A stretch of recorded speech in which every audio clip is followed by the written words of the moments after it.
కవిత తన తండ్రికి రాశారు. సో తండ్రి కూతుళ్ళు అన్నాక లేఖలు రాసుకోవచ్చు, మాట్లాడుకోవచ్చు, తప్పేమీ లేదు. కానీ ఇందులో అనేక కీలకమైన అంశాలను ప్రస్తావించారు. తాను డైరెక్ట్గా తన తండ్రి కేసీఆర్కి చెప్పలేక ఈ విధంగా లేఖ రూపంలో తన అక్షరాల రూపంలో తెలియజెప్పే ప్రయత్నం చేశారు. పర్టికులర్గా బీఆర్ఎస్ పార్టీకి సంబంధించి బీఆర్ఎస్ పార్టీలో జరుగుతున్న తప్పుల గురించి, బీఆర్ఎస్ పార్టీ మీద తెలంగాణలో జరుగుతున్న ప్రచారం గురించి పర్టికులర్గా ఇక్కడ అనేక అంశాలను కవిత ప్రస్తావించారు. అందువల్లే ఈ లెటర్ అనేది అత్యంత కీలకమవుతోంది. ఈ నెలలో 2వ తేదీ రాసిన లేఖ, అంటే బీఆర్ఎస్ ఆవిర్భావ సభ ఎలకతుర్తిలో జరిగింది. అది జరిగిన తర్వాత ఈ లేఖను రాశారు. ఆ సభ గురించే ప్రధానంగా ప్రస్తావించారు. సభలో కేసీఆర్ మాట్లాడిన తీరు కావచ్చు, సభలో ప్లస్ పాయింట్ల గురించి, పార్టీకి సంబంధించిన ప్లస్ పాయింట్ల గురించి ప్రస్తావిస్తూనే నెగిటివ్ పాయింట్స్ని కూడా ప్రస్తావించారు. ఆ నెగిటివ్ పాయింట్స్ అనేది అత్యంత కీలకమవుతోంది. కేసీఆర్ కుమార్తె స్వయంగా తన పార్టీలో ఉన్న లోపాలని ఎత్తి చూపే ప్రయత్నం చేయడం. గత కొద్ది కాలంగా కవిత పార్టీ పైన అసంతృప్తిగా ఉన్నారన్న ప్రచారం కూడా జరుగుతోంది. పర్టికులర్గా లిక్కర్ కేసులో అరెస్ట్ అయ్యి బయటకు వచ్చినప్పటి నుంచి ఆవిడ పార్టీ కంటి ముట్టనట్టుగానే ఉంటున్నారు. పార్టీ వర్గాలు కూడా ఆవిడని పక్కన పెట్టాయన్న ప్రచారం విపరీతంగా జరుగుతుంది. రీసెంట్గా ఆవిడ ఒక మీటింగ్లో కూడా, ఒక చిట్ చాట్లో కూడా తన అసంతృప్తి మొత్తాన్ని కూడా వ్యక్తం చేసే ప్రయత్నం చేశారు. అదే క్రమంలో ఆవిడ కొత్తగా పార్టీ పెడుతున్నారంటూ కొంతమంది విపరీతంగా ప్రచారం కూడా చేశారు. దాన్ని బిగ్ టీవీ అయితే ధృవీకరించట్లేదు, ప్రచారం మాత్రమే. సో ఇప్పుడు ఈ లేఖ గురించి మనం డిస్కస్ చేద్దాం. ఒకసారి లేఖలో చాలా కీలకమైన అంశాలు ఉన్నాయి. అందులో ప్లస్ పాయింట్లు, ఆవిడ రాసిన ప్లస్ పాయింట్లు, ఆవిడ రాసిన నెగిటివ్ పాయింట్లు, రెండింటి గురించి కూడా డిస్కస్ చేద్దాం. కేవలం అందులో ఉన్న నెగిటివ్ పాయింట్స్ గురించి మాత్రమే మనం ఇక్కడ ప్రస్తావించదలుచుకోలేదు. నాతో పాటు ఇన్పుట్ ఎడిటర్ పవన్ కూడా జాయిన్ అవుతారు. Please come Pawan. ఒకసారి ఈ లెటర్లో డాడీతో స్టార్ట్ చేశారు కవిత. మీరు ఒకసారి చూస్తే, daddy congratulations on the success of the meeting. కొన్ని విషయాలు నా దృష్టికి వచ్చాయి, మీతో షేర్ చేస్తున్నాను. ముందుగా లెటర్ చదువుతాను మీకు. లెటర్ చదివిన తర్వాత ఈ లెటర్ మాకు ఎలా వచ్చింది, ఈ లెటర్ కవిత రాసిందేనా కాదా, ఆమె దస్తూరియేనా, లేకపోతే బిగ్ టీవీ క్రియేట్ చేసిందా, ఇలాంటి మీ డౌట్స్ అన్నీ కూడా మీకు రావచ్చు. అన్నిటిని కూడా మా పవన్ దాన్ని క్లారిఫై చేస్తారు. దానికి ముందు రాసిన లెటర్ మీకు ఒకసారి చదువుతాను. 6 పేజీల లెటర్. కొన్ని విషయాలు నా దృష్టికి వచ్చాయి, మీతో షేర్ చేస్తున్నాను. ఇందులో పాజిటివ్ ఫీడ్బ్యాక్ ఆవిడ క్లియర్గా మెన్షన్ చేశారు. Positive feedback, negative feedback. ఒకటి, వరంగల్లో జరిగిన, ఎలకతుర్తిలో జరిగిన మీటింగ్, బహుశా బీఆర్ఎస్ ఆవిర్భావ సభ జరిగింది, చాలా పెద్ద ఎత్తునే జరిగింది. కేసీఆర్ ప్రసంగం అద్భుతమైన రీతిలో పార్టీలో ఉన్న కష్ట నష్టాల గురించి మొత్తం చెప్పుకున్నారు, పార్టీ సక్సెస్ గురించి చెప్పుకున్నారు, 10 ఏళ్ల పాలన గురించి చెప్పుకున్నారు, అన్నీ బాగానే ఉన్నాయి. దాని గురించే పాజిటివ్ ఫీడ్బ్యాక్ రాశారు. అందులో cadres morale is high, okay. Cadre stayed until the end and listen to your speech with attention, okay. కార్యకర్తలంతా కూడా చాలా ఇంట్రెస్టింగ్గా విన్నారు. మీరు ఆపరేషన్ కగారు మీద మాట్లాడటం చాలామందికి నచ్చింది, ఓకే. ఆపరేషన్ ఛత్తీస్గఢ్లో జరుగుతున్న ఆపరేషన్ కగారు గురించి పర్టికులర్గా ఆ రోజు కేసీఆర్ మాట్లాడి దాన్ని కూడా ఆవిడ అప్రిషియేట్ చేశారు, మన పొరుగు రాష్ట్రం కాబట్టి. అండ్ నెక్స్ట్ ఇక్కడ ఒకసారి చూస్తే, కాంగ్రెస్ ఫెయిల్, మీరు చెప్పిన తీరు చాలా బాగుందని అనుకుంటున్నారు, ఓకే. కాంగ్రెస్ ప్రభుత్వం ఫెయిల్ అయిందన్న అంశాన్ని ఆ రోజు కేసీఆర్ ప్రస్తావించారు కాబట్టి ఆ పాయింట్ కూడా ప్రస్తావించారు. పెహల్గాం అమరవీరులకు మౌనం బాగుంది.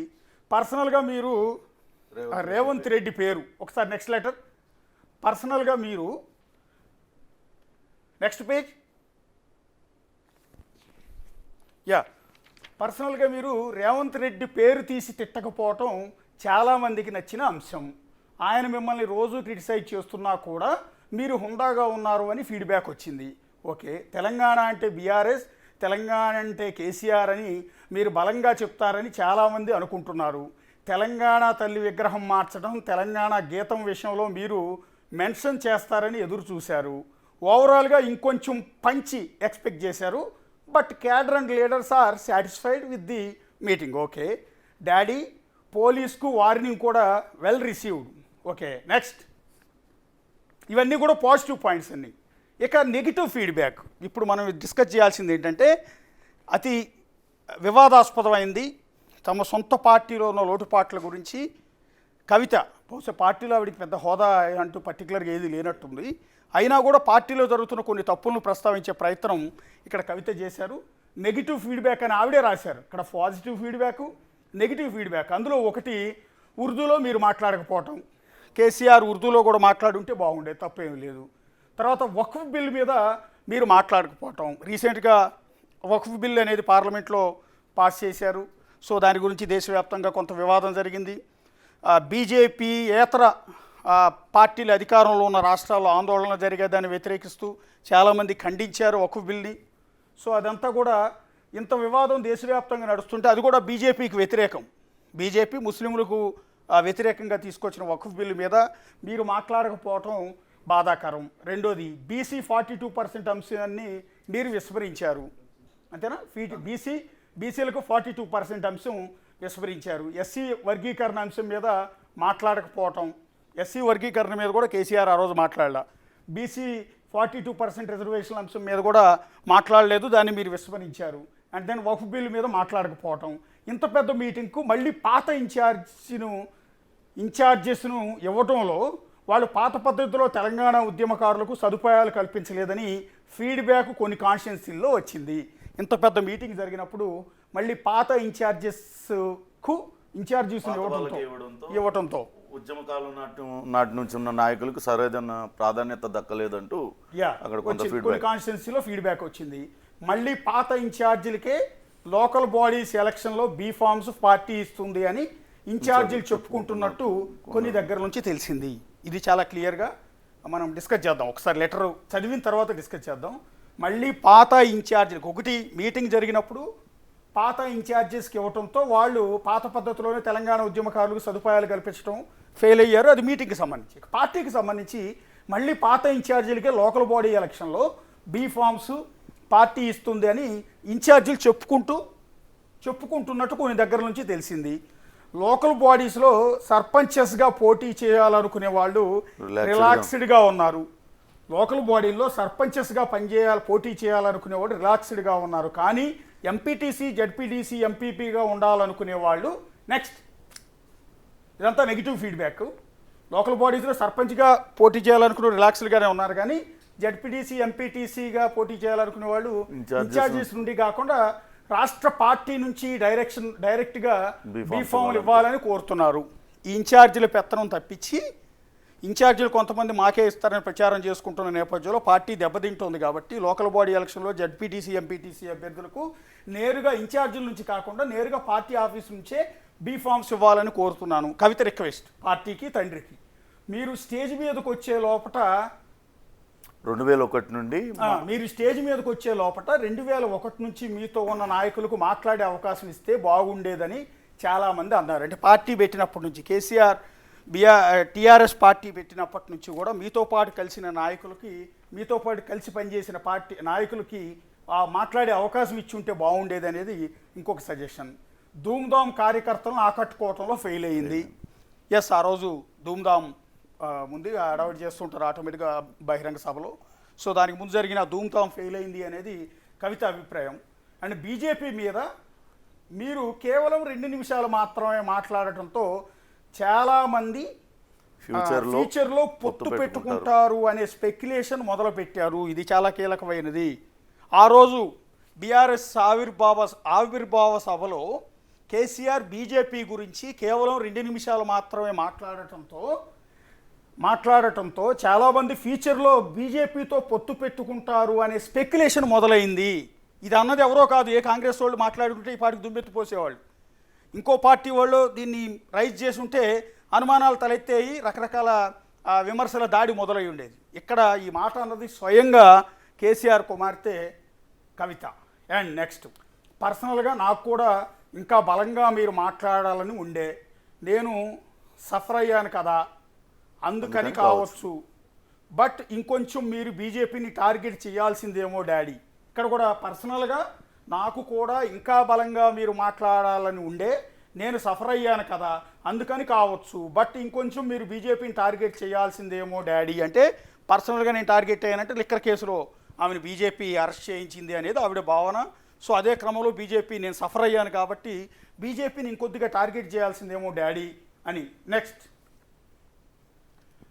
నెక్స్ట్ కాంగ్రెస్ మీద గ్రాస్ రూట్స్లో ఫెయిత్ పోయింది. కాంగ్రెస్ పార్టీ మీద నమ్మకం పోయింది.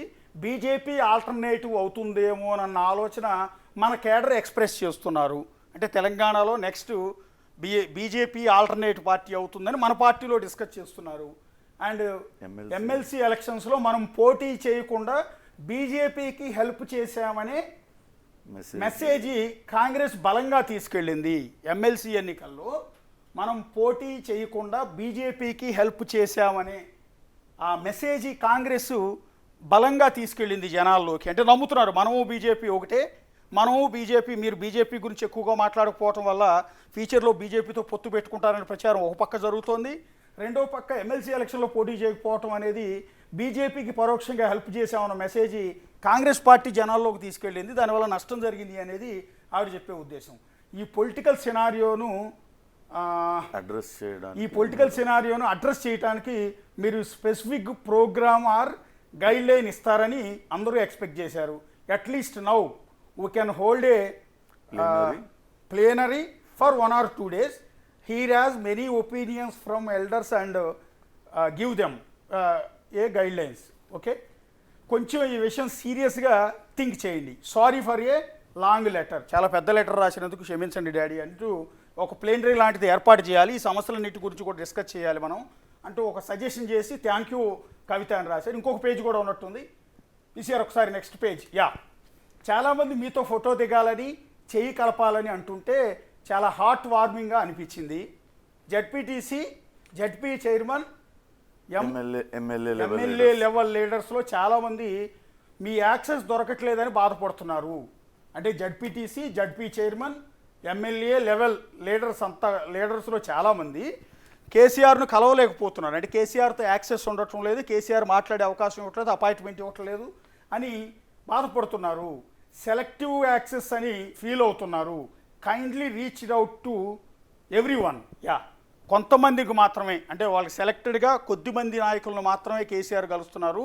పార్టీలో మిగిలిన లీడర్లను ఎవరిని కూడా కలవటం లేదు, అపాయింట్మెంట్ దొరకట్లేదు, యాక్సెస్ దొరకట్లేదు.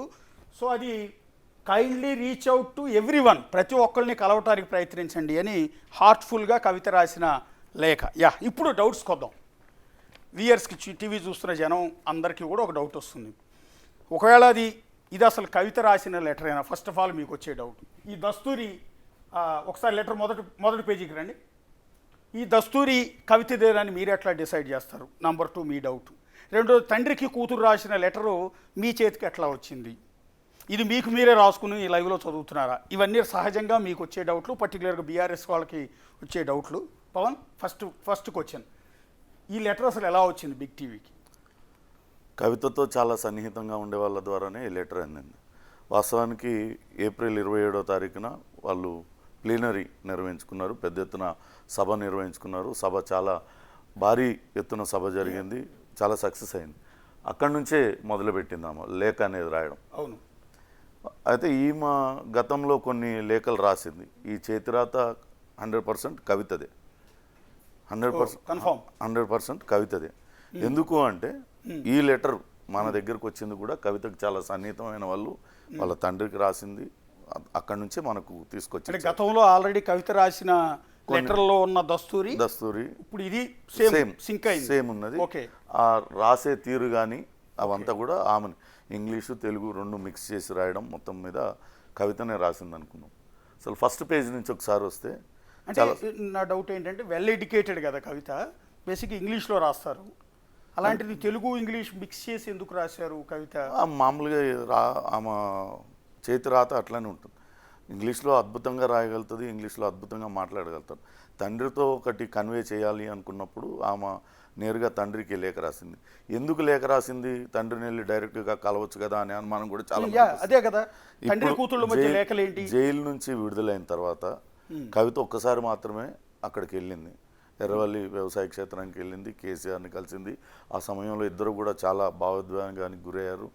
అప్పటి నుంచి మళ్ళా చాలా తక్కువ సార్లే వాళ్ళు కలిసింది.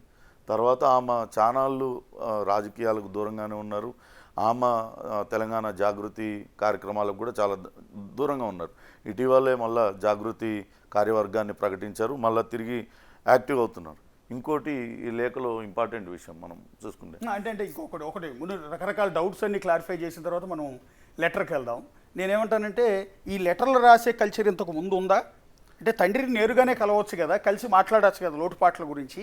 అలాంటి కవిత ఎందుకు లెటర్ రాయాల్సి వచ్చిందండి? ఇంతకుముందు కూడా తండ్రికి అట్లా లెటర్ ఏమైనా రాసిందా? అంటే లెటర్ అంతకుముందు రాశారా రాయలేదో తెలియదు, కానీ ఈ రీసెంట్గా పార్టీలో ఏం జరుగుతుంది అనేది రకరకాల చర్చ జరుగుతుంది. ఈమెను పొలిటికల్గా యాక్టివ్గా ఉండొద్దు అనేది కేటీఆర్ వాదన. కేటీఆర్ ఏమైనా పొలిటికల్గా యాక్టివ్గా ఉండొద్దు అంటున్నారు, కానీ కవిత పొలిటికల్గా అగ్రెసివ్ స్టెప్ తీసుకొని యాక్టివ్గా పార్టిసిపేట్ చేయాలనుకుంటుంది. ఆ కవితకు ఆ బీసీ నినాదాన్ని ఎత్తుకున్నది బీఆర్ఎస్ పార్టీలో కేవలం కవిత మాత్రమే. వాళ్ళు ఎవరు బీసీ రిజర్వేషన్ల మీద కానీ ఇతరత్ర అంశాల మీద ఎవరు కూడా బీఆర్ఎస్ నేతలు ఎవరు కూడా మాట్లాడలేదు. ఇవన్నీ దాంతో కొంత ఆమె పార్టీ మీద అసంతృప్తిగా ఉంది. రీసెంట్గా ఒక చిట్చాట్లో కూడా ఆమె ఓపెన్ అప్ అయిపోయింది. నన్ను ఎంతగా అణగదొక్కాలని చూస్తే అంతగా నేను పైకి లేస్తాను, ఖచ్చితంగా అంతే గట్టిగా సమాధానం చెప్తాను. ఇది ఎవరిని ఉద్దేశించి అని ఉంటుంది. సో ఇదంతా జరుగుతుంది. అయితే కేటీఆర్ మాటను కేసీఆర్ కాదనలేడు అనేది బీఆర్ఎస్ పార్టీలో ప్రతి ఒక్కళ్ళు కూడా చెప్తారు. ఇప్పుడు హరీష్ రావు మొదటి నుంచి కూడా బీఆర్ఎస్ పార్టీలో కేసీఆర్ వెంటే ఉన్నాడు, కానీ కేటీఆర్కి ఎందుకు ఎక్కువ బాధ్యతలు అప్పచెప్పారు? మొన్న ఎల్కతుర్తి సభ ఏప్రిల్ 27వ తారీఖు నిర్వహణ సందర్భంగా అన్ని కమిటీలు హరీష్ రావు వేస్తాడు, హరీష్ రావు చూసుకుంటాడు అన్నారు, కానీ అది ఎక్కడ జరగలేదు. మళ్ళీ కేటీఆర్ అంతా తానే సభ ఏర్పాట్లు చూడటం, సభ దగ్గర అన్నీ చేయడం, ఇదంతా కూడా జరిగింది.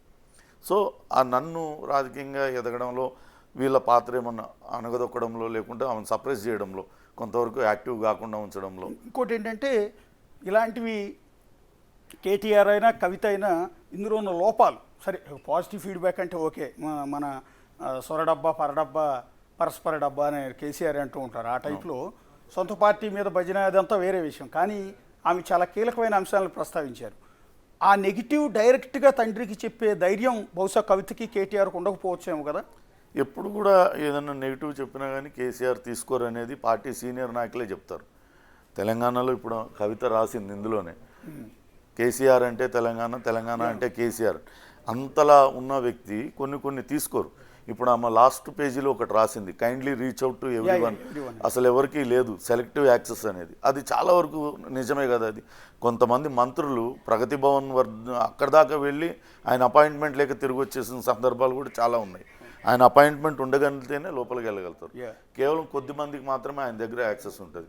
ఎంపీపీలు జెడ్పీటీసీలు కాదు, జెడ్పీ చైర్మన్లు కాదు, ఎమ్మెల్యేలు మంత్రులే కలవలేకపోయిన పరిస్థితి ఉంది.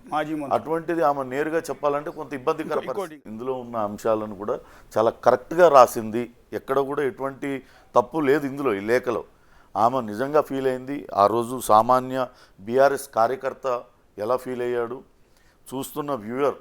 అసలు వాస్తవానికి కేసీఆర్ ప్రసంగాలంటే చాలా అగ్రెసివ్గా ఉంటాయి. ఓటమి తర్వాత ఒక 14 నెలలు 15 నెలల తర్వాత ఎక్కడ బయటికి రాని కేసీఆర్ సభ పెట్టి, అది కూడా ఆవిర్భావ సభ, 25 సంవత్సరాల రజతోత్సవ సభలో చాలా అగ్రెసివ్గా మాట్లాడతారు. కాంగ్రెస్ వరుస వైఫల్యాలంటూ ఒక పక్క కేటీఆర్ హరీష్ రావు విపరీతంగా విమర్శిస్తున్న తరుణంలో ఆయన బయటకు వచ్చి ఎక్కడ ముఖ్యమంత్రి రేవంత్ రెడ్డి పేరు లేకుండా, పార్టీల మీద నింద లేకుండా, కేవలం కాంగ్రెస్ పార్టీ ఆ పాలనలో విఫలమైంది అనేది ఒకటి మాట్లాడారు. బీజేపీ మీద 2 నిమిషాలు మాట్లాడారు. నేను ఏమేం చేశాను తెలంగాణకు అనేది ఆయన చెప్పడంలో ఎక్కువ ఇచ్చేసాం. కానీ వాస్తవానికి కేసీఆర్ ధోరణి ఎప్పుడు కూడా అల్లలేదు. ఆయన మాటలతో విరుచుకుపడతారు. సన్నాసి లేఖలో అదే రాశారు. ఒకసారి లేఖలో పాయింట్ వైజ్ డిస్కస్ చేద్దాం. ఒకసారి మొదటి పేజీకి రండి. ఇది ఈ లేఖ ఒరిజినల్ కవిత కేసీఆర్కి రాసిందే, ఫేక్ లెటర్ కాదు, ఎవరో సృష్టించింది అంతకన్నా కూడా కాదు. కేసీఆర్ ఫామ్ హౌస్ నుంచే, కేసీఆర్కి అత్యంత సన్నిహితులైన వారి నుంచే బిగ్ టీవీకి ఈ లేఖ అనేది అందింది. వాళ్ళ పేర్లు, సోర్స్ పేర్లు బేసిక్గా సహజంగా చెప్పం కాబట్టి 1కి 4 సార్లు కన్ఫర్మేషన్ చేసుకున్న తర్వాత ఇది కవిత రాసిన లేఖ, కవిత దస్తూరి అని క్రాస్ వెరిఫికేషన్ చేసిన తర్వాత పవన్ చెప్పారు ఇంతకుముందు ఆల్రెడీ రాసిన లేఖలు ఏవైతే ఉన్నాయో ఆ లేఖలు, ఇంతకుముందు ఏదైతే కవిత రాసిన లేఖలు ఉన్నాయో ఆ లేఖలను కనుక మీరు చూస్తే, ఆ లేఖలు ఆల్రెడీ చూసున్న బీఆర్ఎస్ పార్టీ కార్యకర్తలకు కావచ్చు, నేతలకు కావచ్చు, కవిత దస్తూరి అందరికీ తెలుసు. అలాగే కవిత చుట్టుపక్కల ఉండేవాళ్ళు, కవితతో సన్నిహితంగా మెలిగేవాళ్ళు, కవితతో పాటు యాక్టివ్గా ఉండే కార్యకర్తలు అందరూ, ఆవిడ లాంగ్వేజ్ కానీ ఆవిడ రాసే అక్షరాలు కానీ అందరికీ కూడా తెలుసు. ఆవిడ దగ్గర పనిచేసే స్టాఫ్కి ప్రధానంగా తెలిసి ఉంటుంది. సో ఇంతకుముందు రాసిన లేఖల్ని మేము ఒకసారి క్రాస్ వెరిఫై చేసి ఈ భాష అంటే రాసే పదాల కలయిక కావచ్చు, ఇదంతా వాక్యాలు రాసి వాక్య నిర్మాణం కావచ్చు, ఇదంతా కూడా కవిత దస్తూరి అని కన్ఫర్మ్ చేసుకున్న తర్వాత మాత్రమే ఈ లెటర్ రాస్తారు. ఇక్కడ కేసీఆర్నో కవిత గారినో తప్పుబట్టే ఉద్దేశమో లేకపోతే కించపరిచే ఉద్దేశం ఎక్కడా కూడా లేదు. ఆ లేఖలో ప్రస్తావించిన అంశాలని మీ దృష్టికి తీసుకొచ్చే ప్రయత్నం మాత్రమే ఇక్కడ చేస్తున్నాం. మొదట daddy congratulations on the success of the meeting. ఆ రోజు 27వ తారీఖున జరిగిన సభ భారీ 27వ సక్సెస్. తేదీ జరిగింది. వాస్తవానికి వాళ్ళు ఇంకా ఎక్కువ జన సమీకరణ చేశారు. చివరి వరకు కూడా వాళ్ళు రాలేకపోయారు. అవును. రాలేకపోవడంతోనే కేసీఆర్ సభా వేదికగానే అందులో రాసింది పోలీసులకు వార్నింగ్ ఇవ్వడం కూడా చాలా మందికి నచ్చింది అనేది. ఒకసారి చూసినట్లయితే పాజిటివ్ దృష్టికి తీసుకొస్తున్నాను. Positive feedback, cadre morale is high. Okay, నిజంగా కూడా ఇప్పుడు బీఆర్ఎస్ కార్యకర్తలందరూ కూడా చాలా ఉత్సాహంగా ఉన్నారు. గడిచిన కొన్ని నెలలుగా బీఆర్ఎస్ పార్టీ నేతలు రకరకాల ఆరోపణలు చేయడం, అవి నిజమా కాదా అనేది పక్కన పెడితే పరిపాలనా పరంగా కొన్ని తప్పొప్పులు జరిగిన వాటిని ఎత్తి చూపడం, వాటిలన్నింటిలో బీఆర్ఎస్ పార్టీ సక్సెస్ అయిందనే చెప్పాలి ఖచ్చితంగా.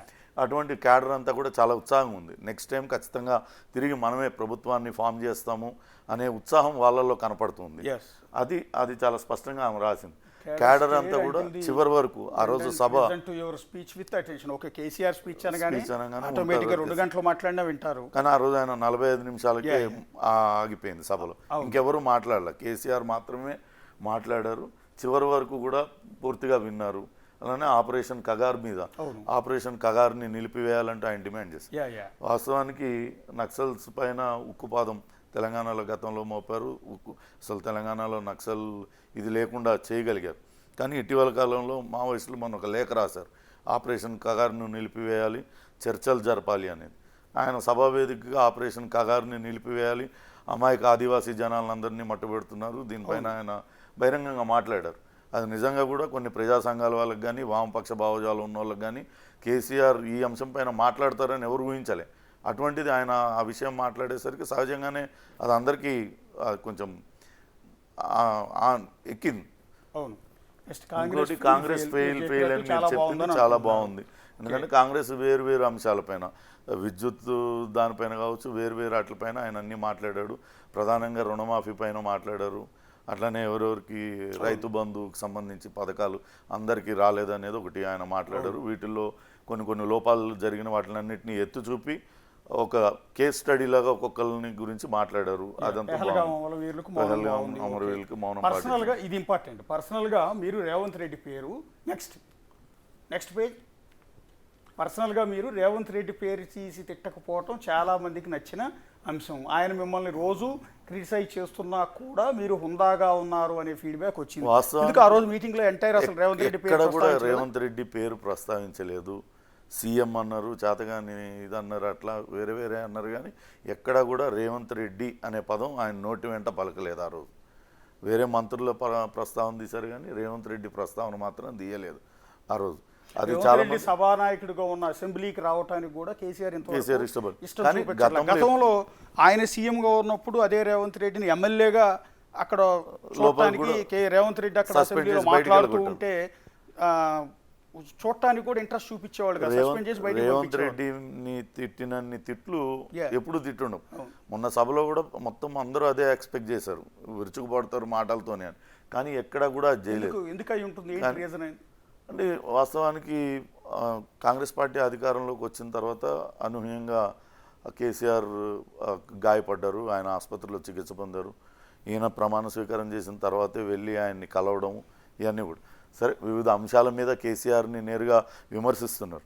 కాళేశ్వరం కావచ్చు, వేరే అంశాలు, అవినీతికి సంబంధించి, భూముల కుంభకోణం సంబంధించి వాటిపైన క్రిటిసైజ్ చేస్తున్నారు. కానీ ఎక్కడా వ్యక్తిగతంగా వాళ్ళని కావాలని పిన్ చేయడం లేదు.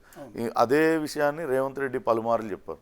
ఎవరిని నేను పర్సనల్గా టార్గెట్ చేయడంలా, అరెస్ట్ చేయడమో వాళ్ళని ఇబ్బంది పెట్టడం నా ఉద్దేశం కాదు. మనం చూస్తున్నాం ఫార్ములా ఈ రేస్ కావచ్చు, వేరే కేసులు కానీ వాళ్ళు కేసులు పెట్టారు, ఎంక్వైరీలు నడుస్తున్నాయి. అంతేగాని ఎక్కడా ఫోర్స్ఫుల్గా అరెస్ట్ చేయండి ఇట్లా అని ఎక్కడా లేదు. సో అదేమన్నా అయి ఉండొచ్చు. అంతేకాకుండా కేసీఆర్కి మొదటి నుంచి కూడా రేవంత్ రెడ్డి ఇది నా స్థాయి కాదు అంటారు. కానీ రేవంత్ రెడ్డి చాలా స్పష్టంగా చెప్తారు, నీతో తలబడి నిన్ను ఓడించింది రేవంత్ రెడ్డి అని రేవంత్ రెడ్డి చెప్పారు. కానీ ఈయన మాత్రం అది తీసుకోవడానికి ఆయనకు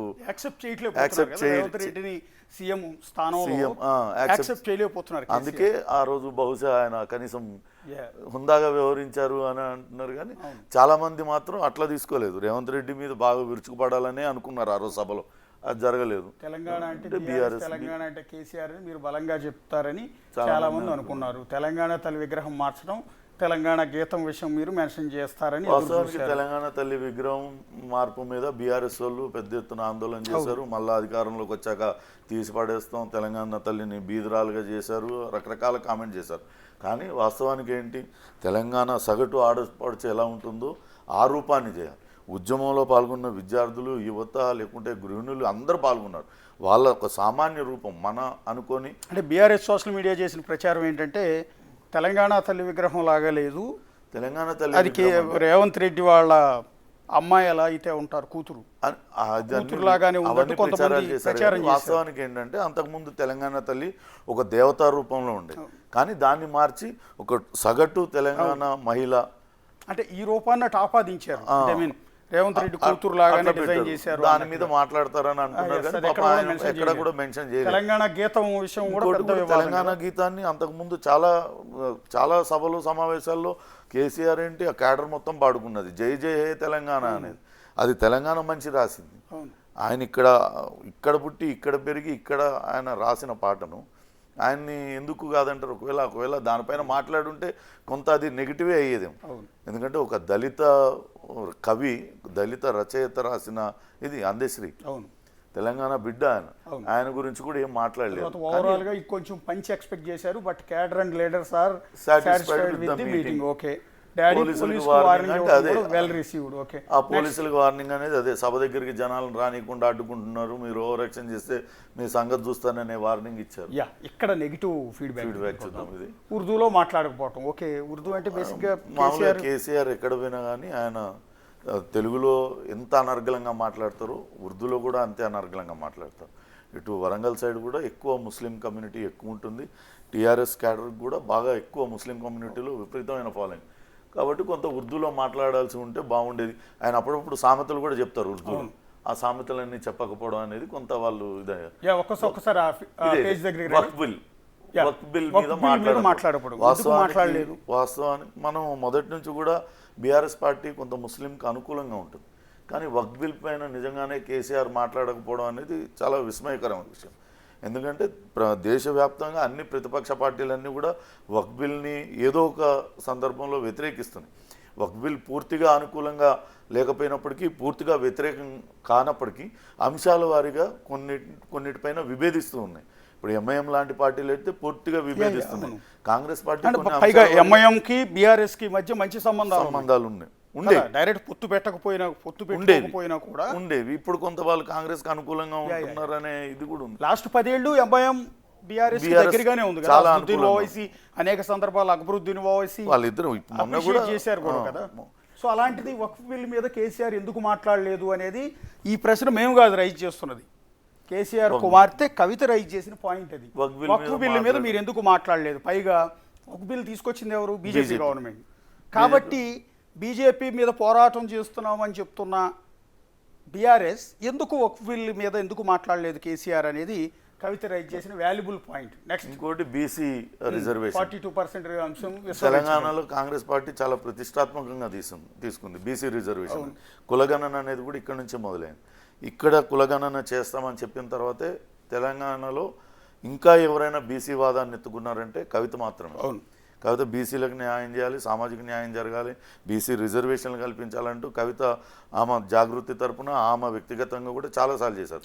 కానీ బీఆర్ఎస్ నాయకులు ఎవరు కూడా బీసీలకు రిజర్వేషన్ కల్పించే దానిపైన మాట్లాడలేదు. సో దీనిపైన ఒకవేళ కేసీఆర్ మాట్లాడి ఉంటే అది కాంగ్రెస్కు ప్లస్ అవుతుంది. నిజంగానే కాంగ్రెస్ పార్టీ ఆ నిర్ణయం తీసుకుంది, బీసీలకు రిజర్వేషన్ కల్పించాలనే నిర్ణయం తీసుకుంది. దాని మీద మాట్లాడితే కాంగ్రెస్కు ప్లస్ అవుతుంది ఉద్దేశంతో ఆయన మాట్లాడారు. ఎస్సీ వర్గీకరణ అంశం మీద కూడా మాట్లాడకపోవడం తెలంగాణలో చాలా ఇంపార్టెంట్. ఎప్పటి నుంచో సుదీర్ఘకాలంగా పెండింగ్ ఉంది. చాలా మంది ఎస్సీ మాదిగ సామాజిక వర్గానికి చెందిన వాళ్ళు కొంతమంది ప్రాణాలు కూడా కోల్పోయారు. గాంధీ భవన్ పైన దాడి చేసి అగ్నికి ఆహుతి అయిపోయారు. రకరకాల వాళ్ళు చాలా కాలంగా పోరాటం చేస్తారు. అది దానిపైన కూడా ఇక్కడ దీనికి ఇంకో కారణం కూడా అయి ఉండొచ్చేమో. బహుశా ఎస్సీ వర్గీకరణకి మందకృష్ణ మాదిగ కేంద్రం యాక్సెప్ట్ చేసిన తర్వాత బహుశా పార్లమెంట్ లో బీజేపీ సభ జరిగింది, కాంగ్రెస్ ఇక్కడ బీజేపీ జరిగిన తర్వాత ఇమ్మీడియట్ గా రేవంత్ రెడ్డి అసెంబ్లీలో ఉన్నారు. ఆయన మొట్టమొదట అంటే ఎస్సీ వర్గీకరణని మహారాష్ట్రంలోనే మొట్టమొదట అమలు చేస్తామని స్టేట్మెంట్ ఇచ్చారు. అయితే దానికన్నా ముందు అందువల్ల మళ్ళీ అది కాంగ్రెస్ గవర్నమెంట్కి రేవంత్ రెడ్డికి ప్లస్ అవుతుందన్న ఉద్దేశంతో ఎస్సీ అదవుతుంది. వర్గీకరణ మీద మళ్ళీ మాట్లాడలేదా? అటు వ్యతిరేకంగా బీజేపీకి ఏమన్నా వ్యతిరేకంగా మాట్లాడాల్సి వస్తుందా అని ఏమన్నా అయ్యి ఉండొచ్చు. ఎందుకంటే ఎస్సీ వర్గీకరణ అంశం మీద మాట్లాడితే ఖచ్చితంగా మందకృష్ణ గురించి మాట్లాడాలి. మందకృష్ణ మాదిగా ఇటీవల బీజేపీకి దగ్గరయ్యాడు, స్వయంగా మోడీ ఆయన కావలించుకొని ఇదంతా చేశాడు. సో ఆ అంశం మీద కూడా మాట్లాడితే ఇటు కాంగ్రెస్ పార్టీకి కొంత మైలేజ్ వచ్చే అవకాశం ఉంటుంది, అటు బీజేపీకి వ్యతిరేకంగా మాట్లాడాల్సి వచ్చి ఉండేదేమో.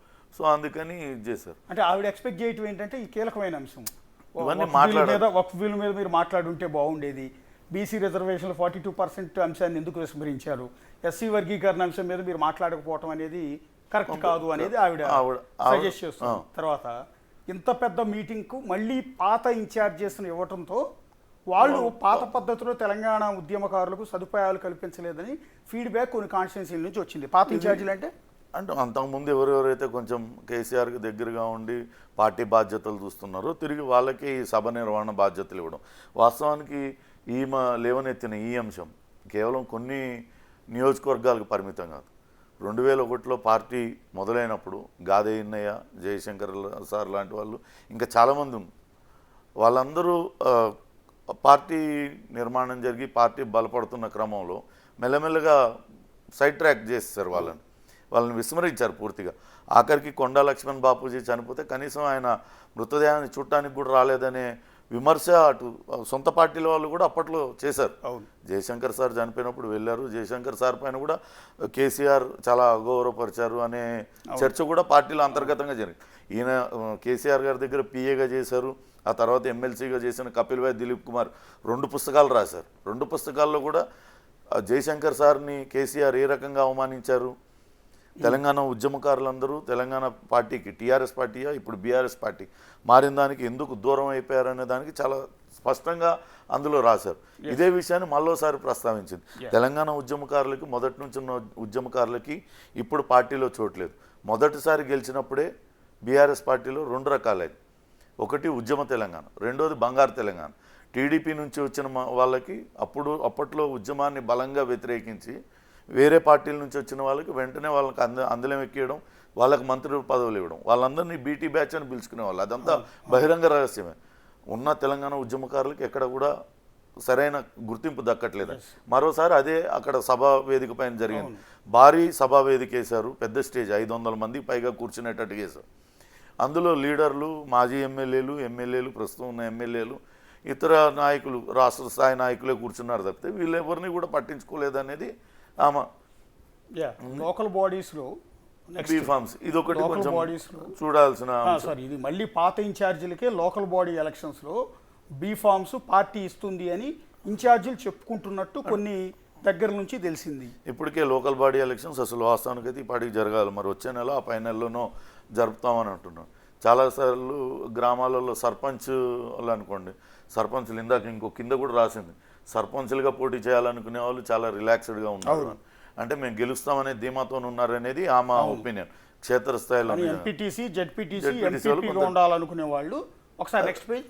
ఈ బీఫామ్స్ అనేది మళ్ళీ వీళ్ళు ఇస్తే నియోజకవర్గ ఇన్ఛార్జీలుగా ఉన్న వాళ్ళే ఇస్తే నెక్స్ట్ పేజ్ ఇబ్బందిగా ఉంటుంది అనేది ఆమె. ఇన్ఛార్జెస్ నుంచి కాకుండా రాష్ట్ర పార్టీ నుంచి డైరెక్ట్ గా బీఫామ్స్ ఇవ్వాలని కోరుతున్నారు. నియోజకవర్గాలలో చాలా చోట్ల పరిస్థితులు మారాయి.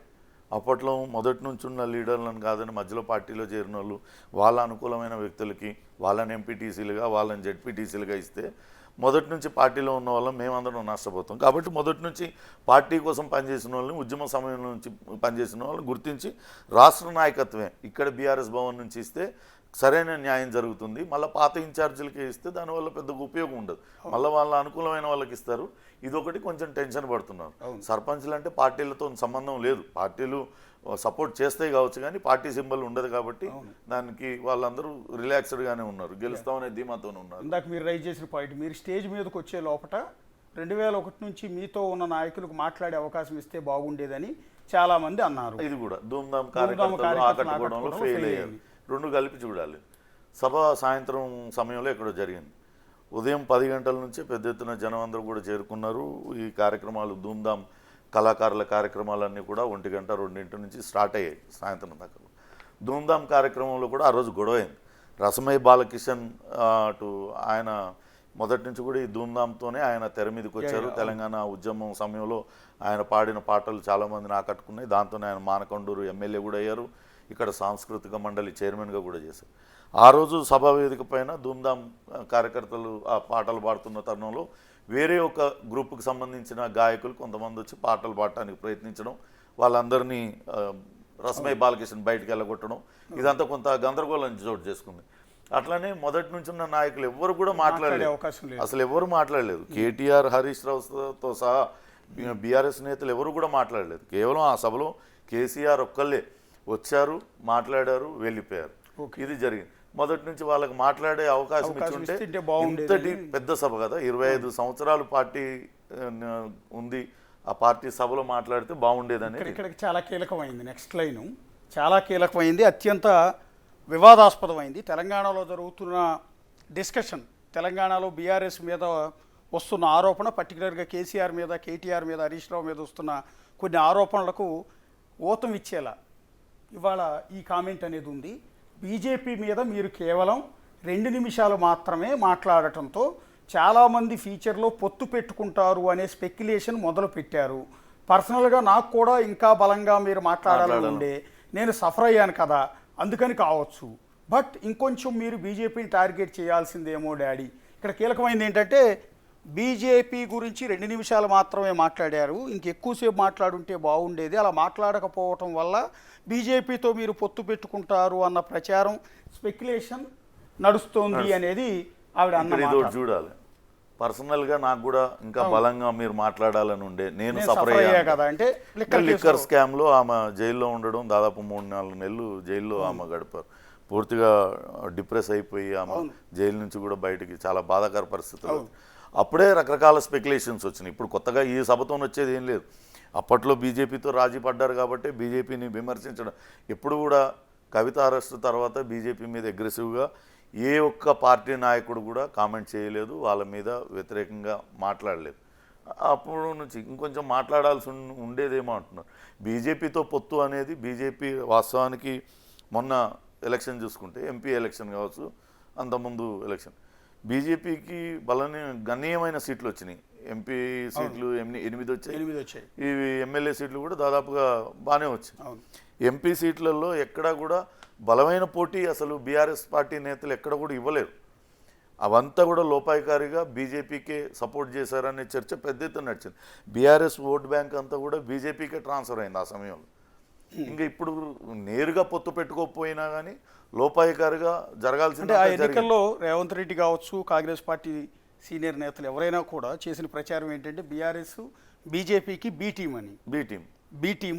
సో కాబట్టి ఆ పార్టీకి ఓటేయొద్దని కాంగ్రెస్ పార్టీ వాళ్ళు విస్తృతంగా తీసుకెళ్లారు జనాల్లోకి. మొన్న ఎంపీ ఎలక్షన్లో చాలా చోట్ల మనం చూసాం, గ్రామాలలో నేరుగా బీఆర్ఎస్ కార్యకర్తలు బీజేపీకి కొంత బలంగా ఉన్న చోట్ల బీజేపీకే వాళ్ళు ఓట్లేశారు నేరుగా. ఇంకా నేరుగా పొత్తు పెట్టుకోలేదు, అంతే బీజేపీ జనాలు కేవలం 2 నిమిషాలు మాత్రమే మాట్లాడటంతో చాలా మంది ఫ్యూచర్లో పొత్తు పెట్టుకుంటారు అనే స్పెక్యులేషన్ మొదలు. ఆయన ఆ రోజు 2 నిమిషాలే మాట్లాడారు, కానీ ఏం మాట్లాడారు, చాలా ఎక్కడ కూడా మాట తునక్కుండా, బీజేపీ కేంద్ర ప్రభుత్వాన్ని పెద్దగా విమర్శించకుండా, ఇక్కడ జరుగుతున్న కార్యక్రమాల్లో రాష్ట్రానికి తేవాల్సిన ఏంటి, బీజేపీ ఏం తెలియదు, బడ్జెట్లో అన్యాయం జరిగింది, ఇట్లాంటివి తప్పించి నేరుగా బీజేపీ నేతలను అటు మోడీనో లేకుంటే అమిత్ షా పొలిటికల్ ధోరణిలో మాట్లాడారు తప్ప ఒరిజినల్ కేసీఆర్ మాట్లాడినట్లు లేదు. చాలా ఆయన ఆచితూచి మాట్లాడారు, కానీ బీజేపీని ఎక్కడ బలంగా విమర్శించలేదు. ఇప్పుడు కొత్తగా ఈ స్పెక్యులేషన్ ఏం లేదు, మొదటి నుంచి కూడా ఉంది. బీజేపీ మొన్న ఎంపీ ఎలక్షన్లో బలపడ్డదంటే అది కేవలం బీఆర్ఎస్ కేడర్ అంతా కూడా ఏకపక్షంగా అటు చేయడం వల్లనే వాళ్ళకు అన్ని ఓట్లు వచ్చాయనేది. ఈ లేఖలో కవిత ప్రస్తావించిన అంశం ఇది అత్యంత కీలకమైంది. తెలంగాణలో ఇప్పటికే ఈ చర్చ జరుగుతోంది, భవిష్యత్తులో బీఆర్ఎస్ బీజేపీ పొత్తు పెట్టుకుంటాయి అనేది విపరీతమైన డిస్కషన్ నడుస్తుంది. వచ్చే ఎన్నికల్లో కాంగ్రెస్ ఒక పక్కన ఉంటే బీఆర్ఎస్ బీజేపీ హరీష్ రావు కూడా బీజేపీతో టచ్లో ఉన్నారు అనేది ప్రచారం జరుగుతున్నారు. అప్పట్లో వాళ్ళ మొన్న ఆవిర్భావ సభలో కేసీఆర్, ఎప్పుడు మాటలు దాడి చేసే కేసీఆర్, తన మాటలతో తన ప్రసంగంతో ఆకట్టుకునే కేసీఆర్, మోడీ అంటేనే ఇంత పెద్ద ఎత్తున ఆయన కేసీఆర్ ముఖ్యమంత్రిగా ఉన్నప్పుడు ప్రధాని హోదాలో మోడీ దాదాపు 5-6 సార్లు తెలంగాణ రాష్ట్రానికి వచ్చారు, కానీ ఏ ఒక్కసారి కూడా కేసీఆర్ కనీసం ఆయన కలిసే ఇది కూడా చేయలేదు. చేయలేదు కదా. బేసిక్గా సాంప్రదాయం పాలిటిక్స్లో ప్రధానమంత్రి వచ్చినప్పుడు పార్టీలకు అతీతంగా అది కూడా పార్టీ కార్యక్రమానికి వస్తే అవసరం లేదు, కానీ అధికారిక కార్యక్రమానికి వచ్చినప్పుడు కేసీఆర్ కలవాల. తలసాని శ్రీనివాస్ యాదవ్ను పంపించేవాడు ప్రభుత్వం తరఫున. ఆయన కూడా నామకే వాస్తేగా వెళ్ళాలి కాబట్టి వెళ్ళాను అన్నట్టుగా వెళ్ళేవారు. అలాంటి మోడీపై మాటల దాడి చేసే కేసీఆర్ పార్టీ ఆవిర్భావం మోడీకి ప్రత్యామ్నాయం నేనే అన్నారు. బీఆర్ఎస్ దేశవ్యాప్తంగా విస్తరిస్తామన్నారు. బీజేపీని ఓడిచ్చేసి మనమే సెంట్రల్లో కూడా అధికారంలోకి వస్తామన్నారు. అలాంటి కేసీఆర్ మోడీకి దక్షిణాది రాష్ట్రాల నుంచి వచ్చే పన్నులన్నీ కూడా తీసుకొని ఉత్తరాది రాష్ట్రాలకు ఇస్తున్నాడు. మోడీ దక్షిణాది రాష్ట్రాలకు అన్యాయం చేస్తున్నాడు కాబట్టి నేను ఎందుకు ప్రధానమంత్రి కావాలంటూ ఆయన మీద నేరుగా తెలంగాణ నుంచి కేంద్రానికి వెళ్తున్న పన్నులు ఎంత, తెలంగాణకి కేంద్రం ఇస్తున్నది ఎంత, రాష్ట్రం ఇస్తున్నది అంశం పదే పదే కేసీఆర్ ప్రస్తావించేవాడు. అసలు బీజేపీ అంటే విరుచుకుపడేవాడు. ఇప్పుడు నాకు బాగా గుర్తు, కిషన్ రెడ్డిని అనుకుంటాను ఒకసారి చేతగాని దద్దమ్మ అన్నాడు. చేతగాని దద్దమ్మ అంటూ నేరుగా కిషన్ రెడ్డిని ఉద్దేశించి కేసీఆర్ కామెంట్ చేశారు. బండి సంజయ్ని ఉద్దేశించి ఒక రకమైన కామెంట్స్, రకరకాల కామెంట్స్ చేసేవారు. కనీసం లోకల్ లీడర్స్ గురించి కానీ జాతీయ నాయకుల గురించి కానీ తమకు అపోనెంట్ అనుకుంటున్న బీజేపీ గురించి ఎక్కడా కూడా కేసీఆర్ మాట్లాడకపోవటం అనేది అనేక విమర్శలకు దారితీస్తోంది. సొంత కూతురు కూడా దాన్ని క్యాచ్ చేసింది, సొంత కుమార్తె కూడా అదే అనుమానాన్ని రైజ్ చేసింది. ఇక్కడ మీరు బీజేపీ మీద మీరు కేవలం 2 నిమిషాలు మాత్రమే మాట్లాడటంతో చాలామంది ఫ్యూచర్లో పొత్తు పెట్టుకుంటారు అనే స్పెక్యులేషన్ మొదలుపెట్టారు.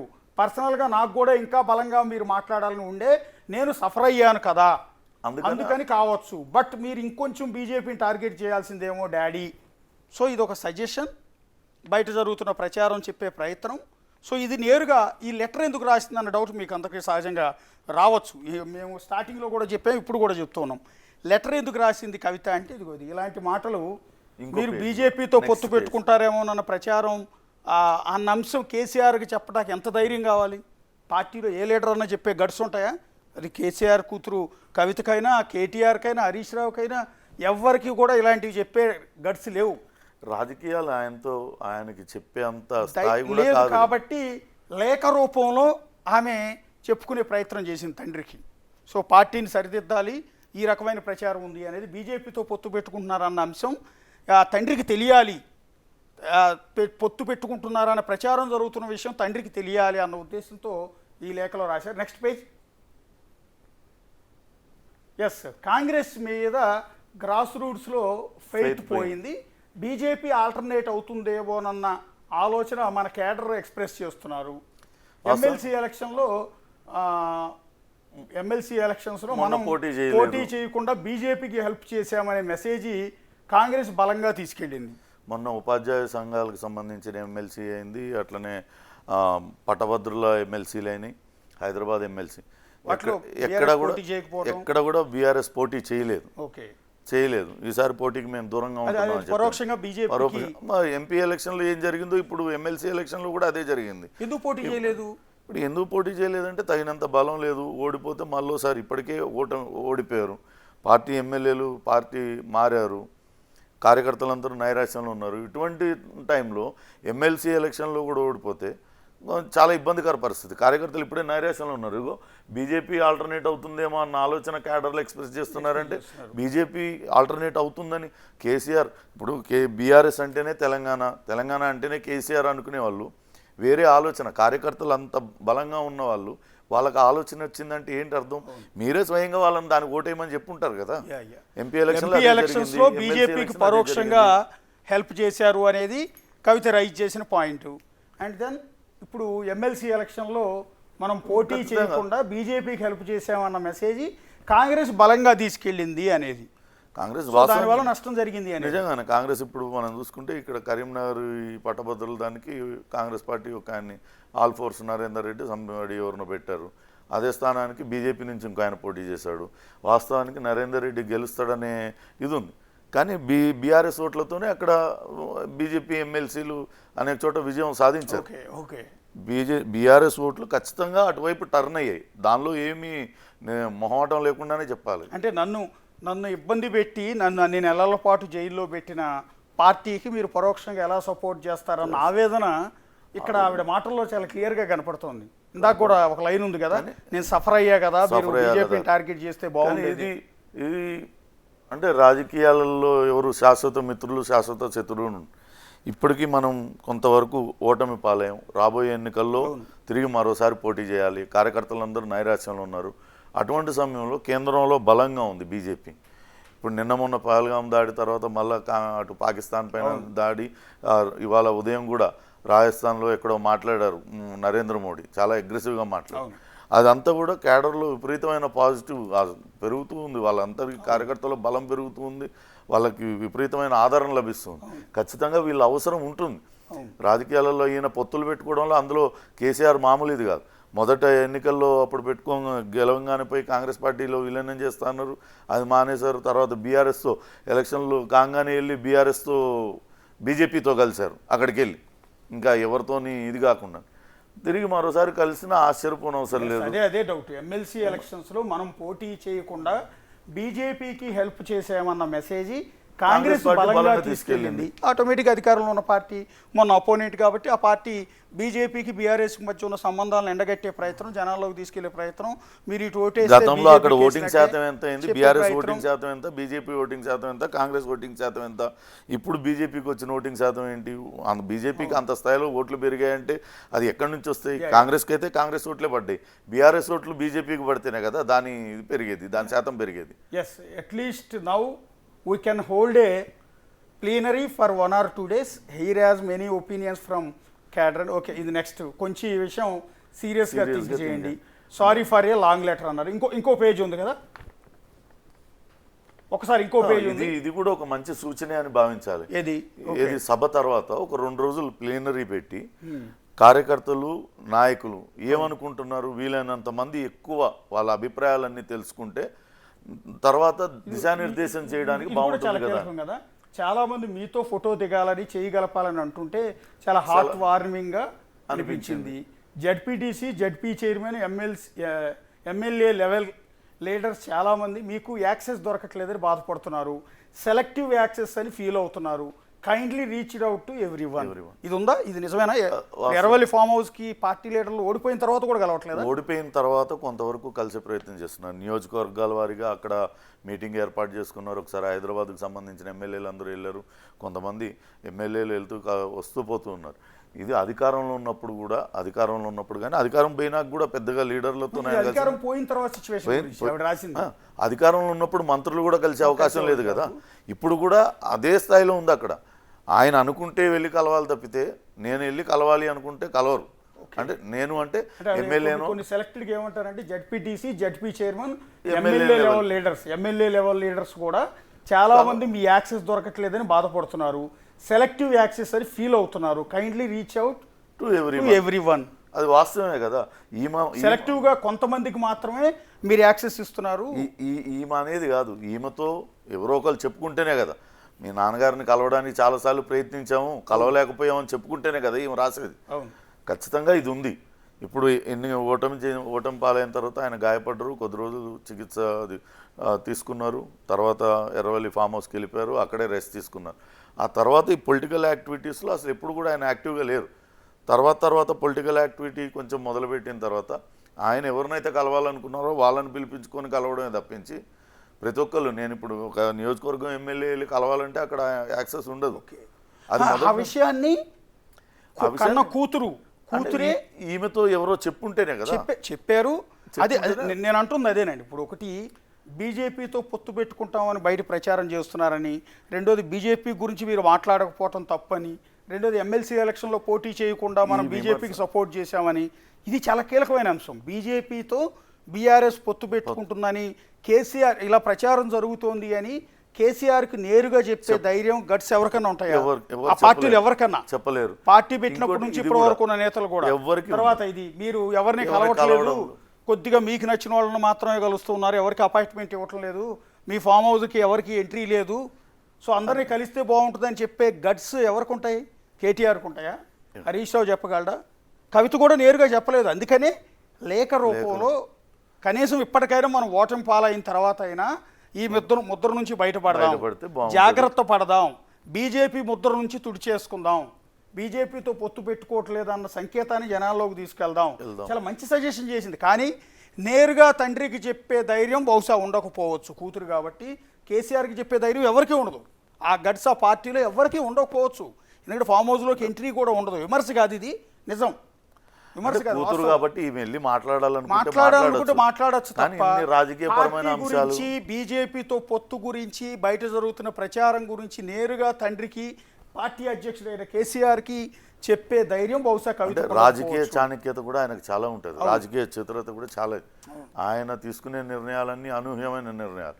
అవి పొలిటికల్గా చాలా ఇట్లా ఆయన సక్సెస్ అయిందే అటువంటి క్విక్ డెసిషన్స్తో. అటువంటిది ఆయనకి వెళ్ళి ఈమె కేవలం ఒకసారి ఎంపీగా వేరుగా ఉంటుంది కాబట్టి చెప్తావా బయటకు వచ్చింది. అయితే ఇది బిగ్ టీవీ చేతికి ఈ లేఖ లీక్ కావటం వెనక ఏమన్నా కాన్స్పిరసీ ఉండుంటుంది వాళ్ళ పార్టీలో? కాన్స్పిరసీ అనేది ఏం లేదండి. గత కొంతకాలంగా ఆమె బహిరంగంగా కవితే మాట్లాడుతుంది, ఆమెకున్న అసంతృప్తిని అంతా బయటపెట్టింది. చిట్చాట్ వాళ్ళే లీక్ చేశారు కదా. ఆమె మాట్లాడింది, అందరూ మీడియా సమక్షంలోనే ఆమె మాట్లాడింది. తన అసంతృప్తిని అంతా బయటకు వెళ్ళగక్కింది. నా పైన ఇంత ప్రచారం జరుగుతున్నా పార్టీలో ఏ ఒక్క నాయకుడు ఎందుకు ఖండించలేదని. మరి నిజంగానే ఆమె జైల్లో ఉన్నప్పుడు పాపం కొత్త పార్టీ పెడుతున్నారని